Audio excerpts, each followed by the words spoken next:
Welcome to this explainer. Today, we're jumping right into an absolutely massive geopolitical mystery. I mean, we're looking at a partnership that sounds completely impossible on paper, and yet it actually exists in the real world. Okay, let's dive into this because we're exploring a situation that literally defies almost everything we know about global relations. Just think about this for a second. How do fierce rivals own land together? Seriously. Pause and wrap your head around the implications of that. We're talking about some of the fiercest rivals on the planet. Nations that, let's be honest, rarely agree on a single international policy. India and Pakistan, the United States and North Korea. Throw China, Russia, and Germany into the mix as well. How is it practically possible that all these countries act as joint owners of a single piece of land? I know, it sounds completely absurd, right?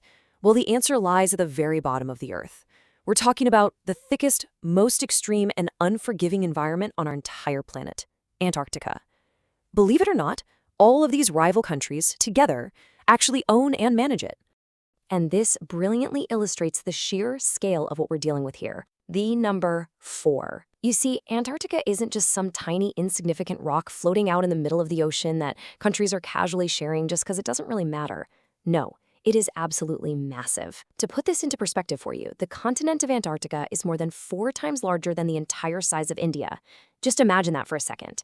A gigantic, freezing expanse of land, literally 4 times the size of the massive Indian subcontinent, just sitting down there at the bottom of the globe. With a landmass that huge, full of unknown potential, you can easily see why everyone wanted a piece of it for themselves. So let's look at how this builds into what really could have been a massive global conflict. Historically, the countries geographically right in front of Antarctica, specifically Australia, Argentina, and New Zealand, well, they stepped right up and tried to grab this massive land for themselves. They were essentially saying, hey, this land is ours. It's right next door to us. It was your classic territorial land grab. But the rest of the world, yeah, they weren't having any of it.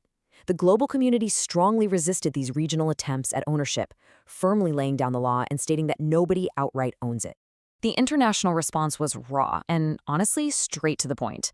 The rest of the world essentially sat those neighboring countries down and firmly told them, look here, kids, nobody is the boss of Antarctica. They completely and utterly rejected any single nation's claim to the land. But, while that sounds great in theory, it immediately raised a massive logistical problem. If nobody is the boss, but the land is crucial, unimaginably huge and, well, right there, who's actually going to be in charge of it? How do you stop it from turning into this wild west of competing interests? To solve that impending crisis, the nations of the world created something totally unprecedented, the Antarctic Treaty.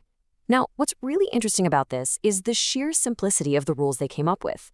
First, absolutely no single owner. Second, strict environmental protection, which means absolutely zero mining. No digging for resources, period.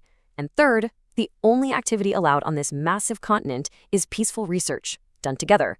They literally agreed to collaborate entirely on a piece of paper, transforming a potential geopolitical war zone into a centralized hub for pure science. And because of those 3 simple rules, the Antarctic Treaty didn't just work for a few years to delay a conflict, it's still working perfectly today. Right now, over 50 different countries act as the joint owners and managers of the continent, over 50 nations, and that includes some of the most bitter, deeply entrenched geopolitical rivals on Earth. Yet they are successfully and peacefully managing this massive continent together as a shared scientific utopia. It's a working, breathing example of international cooperation on the highest possible level.